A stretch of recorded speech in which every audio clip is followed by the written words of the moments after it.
Hi guys, welcome back to another episode of T.N.T. Garage and Performance. And in today's episode, we're going camping. Now, I know that might sound a little weird, but hear me out on this. You guys saw the video where I got that 78 camper.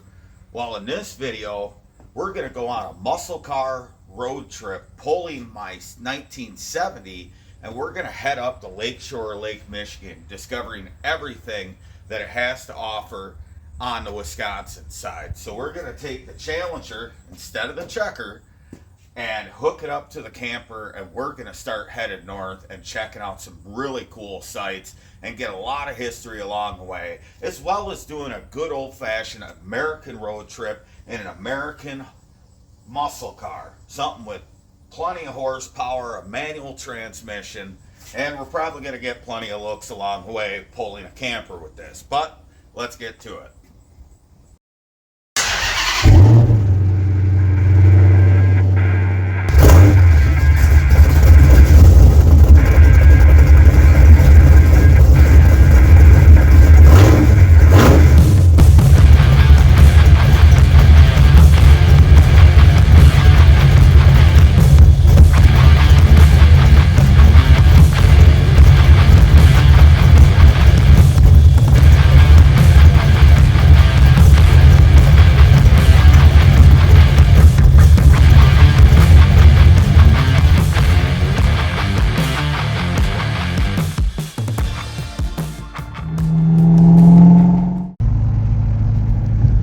Here we are rolling into Kohler State Park. We're actually in the park right now, just tooling along. We're gonna go park the car and we're gonna go for a little walk and take our first look at Lake Michigan in this trip. So check it out because it is incredible.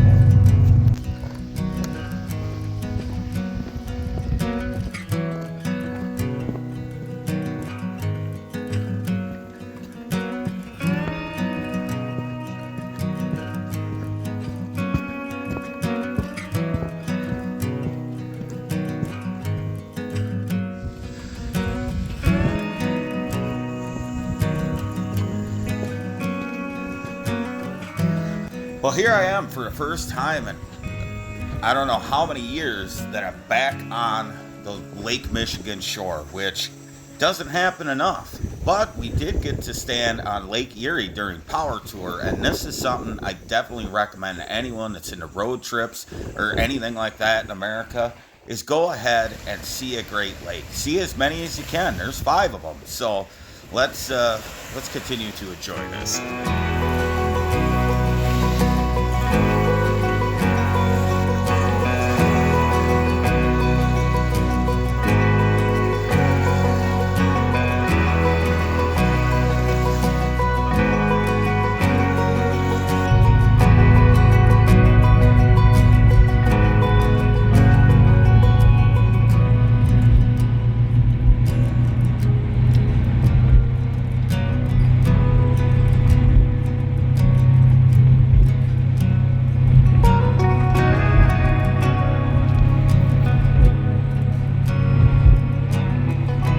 Heading back, let's check out our setup here. We got a beautiful little site here at the Kohler State Park, and be pretty good for one day and one night, and then it's off to the next destination, checking out some other things along the way.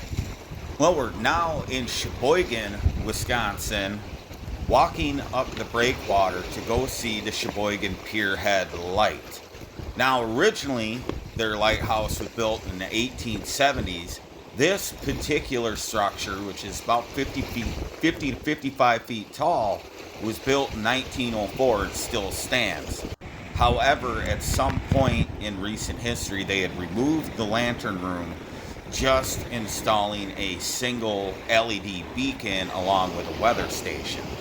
Many lighthouses that are on the lakeshore of Lake Michigan have converted to LED lighting versus an old incandescent bulb and a Fresnel lens. So it's not quite the same, but at least the character's still there. This lighthouse definitely looks a little different though, without its lantern room. and I wish they still kept it. And unfortunately, it's been tagged up with a bunch of graffiti, which I don't know if the city's going to do anything about, because it is, open to the public to come out here. But it'd be nice to see it in a fresh coat of red paint.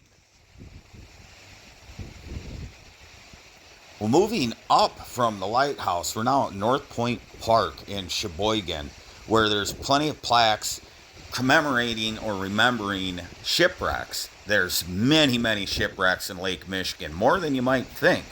And also, a fun fact about this area is the North Point itself is actually a layer of bedrock that rose up through the glaciers and is now still visible today. It's pretty cool to see.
Next state park to spend the night, and we're heading up to Point Beach State Park. But on the way, we're gonna swing through Manitowoc and check a couple things out. One of which is where Highway 10, US Highway 10, leaves Wisconsin and goes to Michigan over Lake Michigan.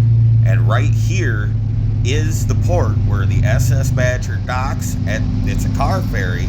You drive your car on, you ride it to Michigan, get off and follow Highway 10, or get on to Michigan and ride it over to Wisconsin. It's pretty cool, and the big bobber is definitely neat.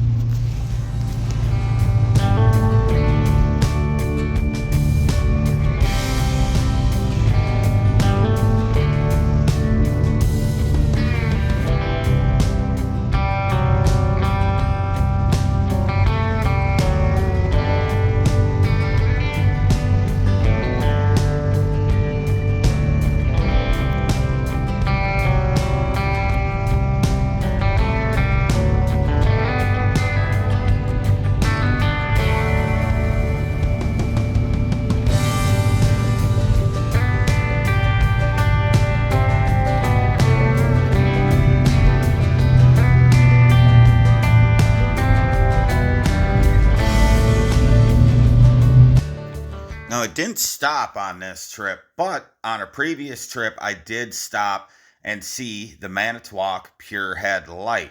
Now, this one was built in 1918, and it is in incredible shape. It still functions as a beacon and is open to tours. It's definitely one I recommend seeing, along with every other lighthouse you can get to. And that's really my plan on this trip, is to see as many as I can in the time that I have to do so.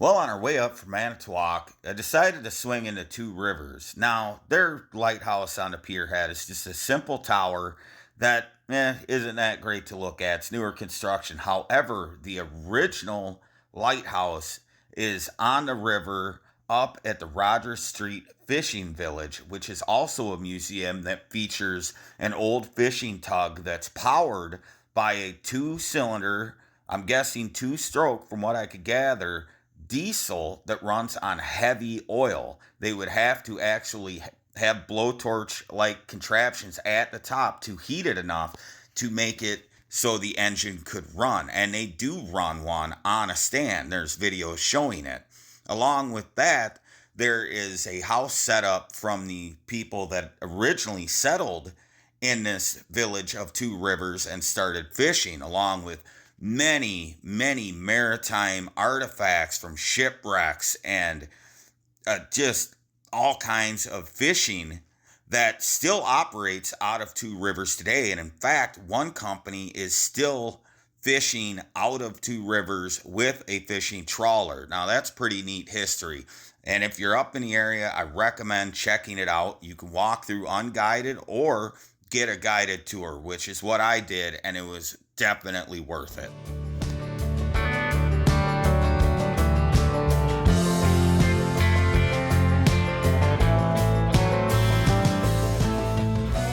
Well, it definitely was worth stopping in to get a nice little tour of Wisconsin maritime history, especially fishing, like the engines and stuff we saw. Really neat. And the old lighthouse, which used to be out on the breakwater, now it got moved inland on the river, but definitely worth coming in.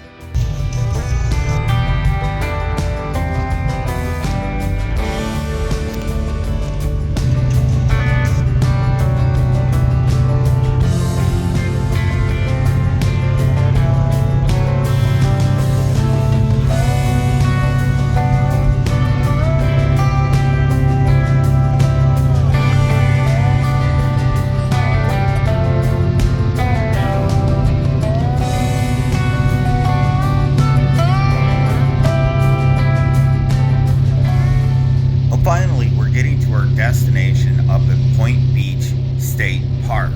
Now, the really interesting thing about this park is the Rawley Point Lighthouse sits on the property.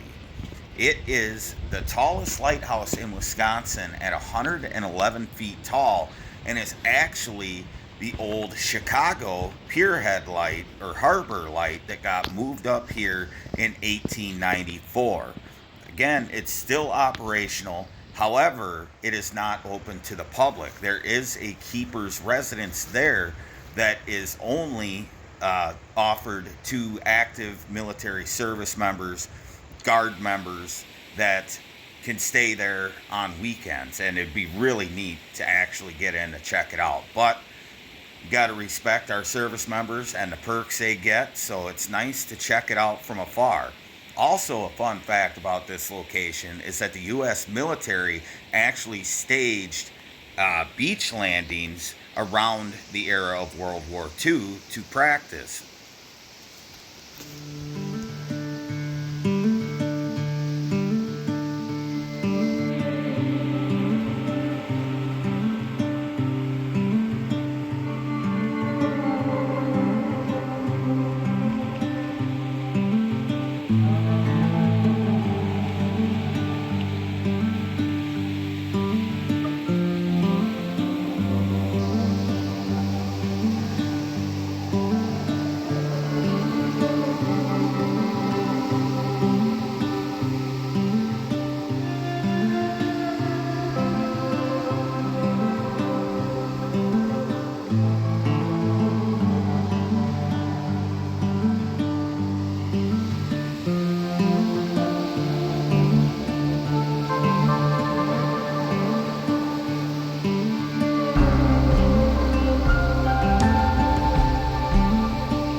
time to call it a night, settle down, get ready to head north in the morning to our next destination. Hopefully more lighthouses.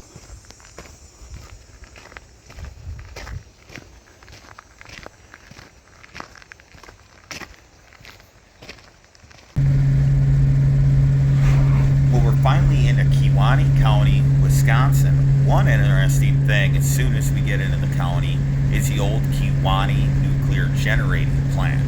Now, this had actually ceased all operation in 2013 because it just wasn't economically viable anymore. It only had one 566 megawatt Westinghouse reactor with its cooling being provided from the lake. That's why you don't see any cooling towers.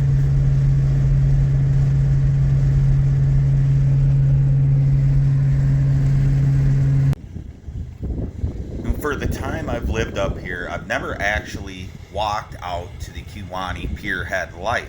This lighthouse and its pier were originally built in 1912, and in 1931, the skeletal tower that the lantern room had originally sat on was eliminated, and they moved the lantern room onto the roof of the fog signal building, giving us what we see here.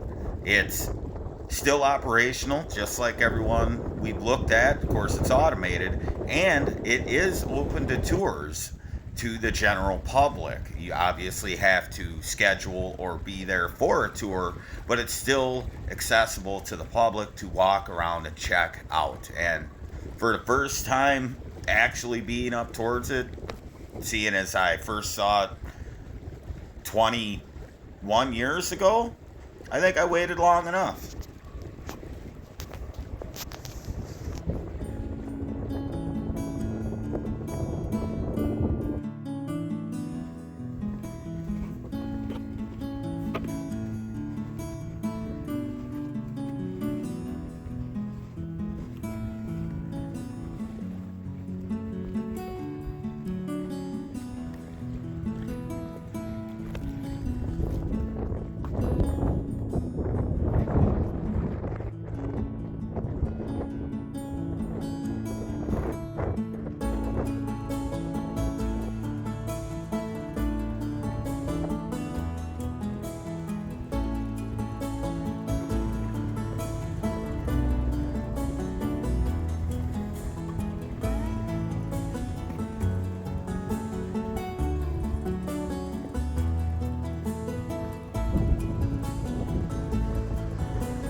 came to this town and seen that overhead sign and first saw the lighthouse, which we'll talk about in a little bit.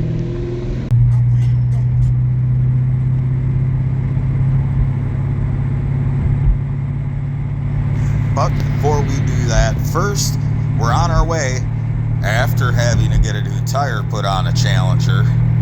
You know, I might have put a plug in it, Power Tour 2024, never done anything about it, then I needed to find a tire in a hurry. But anyway, that's besides the point. We're heading up to Sturgeon Bay to check out the Canal Pierhead front light and rear light. Now, these lights are on an active Coast Guard installation, so it is open to the public, but follow the signs.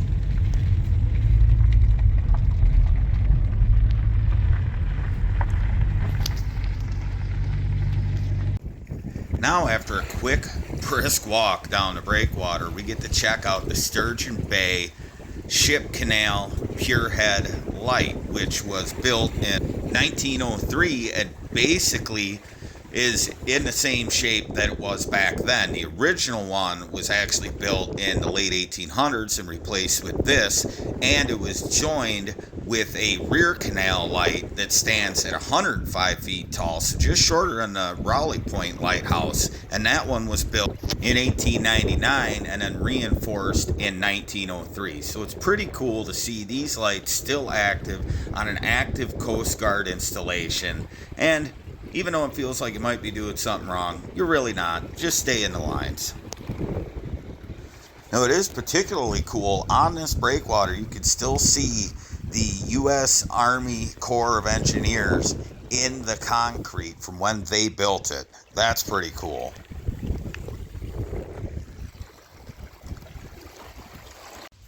Doing some more exploring while up in Sturgeon Bay, we're checking out more of the canal, including this little history lesson about the Wisconsin State Rock, which is red granite. That's pretty neat. And it's also neat to actually be able to walk down the canal where so much has happened in maritime history, along with their shipyards still being active in Sturgeon Bay.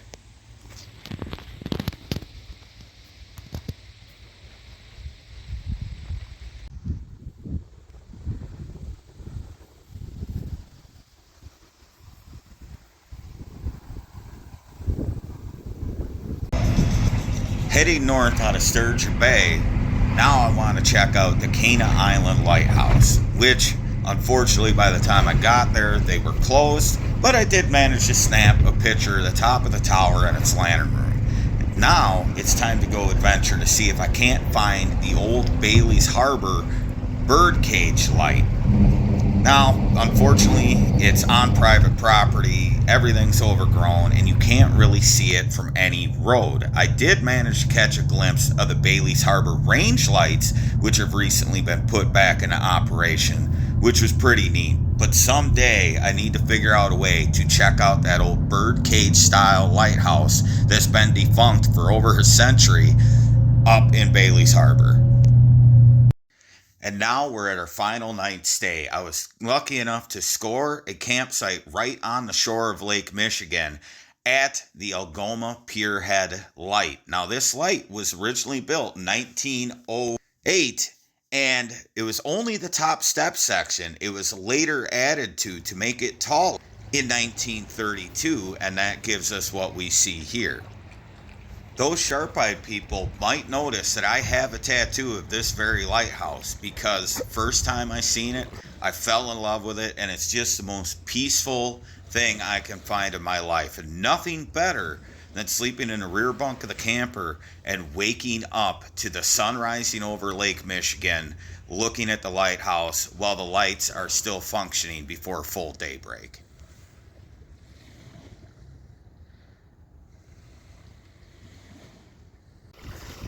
Well, it's the last morning of my road trip vacation, and unfortunately, I gotta say goodbye to Algoma, but I'm gonna take this minute to sit here, reflect, and just enjoy the view before I get back on the road and heading home.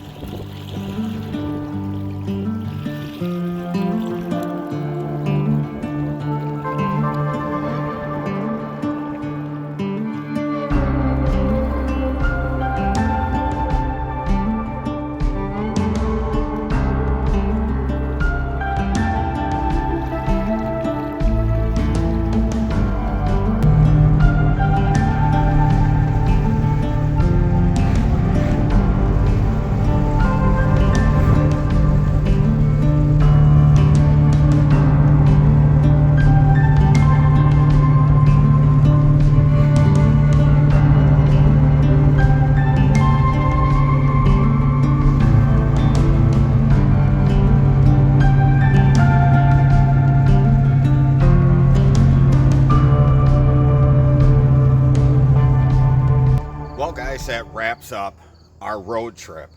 It's something I want to do for quite some time, is take my Challenger, since I put the hitch on it, grab the camper, and then just head out on the road. And I couldn't think of a more perfect way to go about it, than staying right here in Wisconsin and running up the coast of Lake Michigan. It was a lot of things I've seen before, but a lot of new things, a lot of the other lighthouses I have never been to.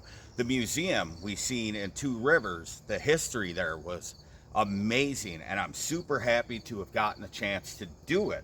And I hope you guys enjoyed the sights and the history along the way, because it's kind of nice to get out of the shop every now and then, and instead of working on something, you know, travel around in a muscle car. And if you don't got to pay for hotels because you're pulling along your own unit to sleep in, it makes it even better. Now, that being said, I know a lot of guys probably through this video go, oh my God, you're pulling that with a Challenger? That's not made for that, blah, blah, blah. Listen, this car is a unibody frame, which means the frame's part of the body, part of the everything else. Where the hitch mounts to is substantial enough to pull a 1,200-pound camper. That being said, this has a non-MDS Hemi. It's got a 6-speed manual and 390 gears in the back. It did plenty fine of a job pulling that camper. Now, this car weighs 4,000 pounds. It ain't gonna get pushed around, and that 10-foot 1970 pop-up also has surge brakes on it. So, plenty fine to pull something like that with a car like this. Guys pull boats and stuff with their Corvettes all the time. Granted, Corvettes have a frame, but this is more than structurally sound to pull something like that. You got to remember, people were pulling bigger campers back in the day with S10s and S10 Blazers with a quarter of the horsepower and less weight. So I'm not worried about pulling anything with this car. The temperature stayed in check. I didn't ride the clutch or anything like that. Probably the worst issue I had was if I took off on a paint stripe, I didn't have traction. You know, let the clutch out a little too quick to keep from riding it too much. You spin the tire a little bit. But that being said, the car did tremendous. The camper, of course, did tremendous. For something that's 55 years old, it held up great. Now, you guys might notice in the background, there's another camper sitting here.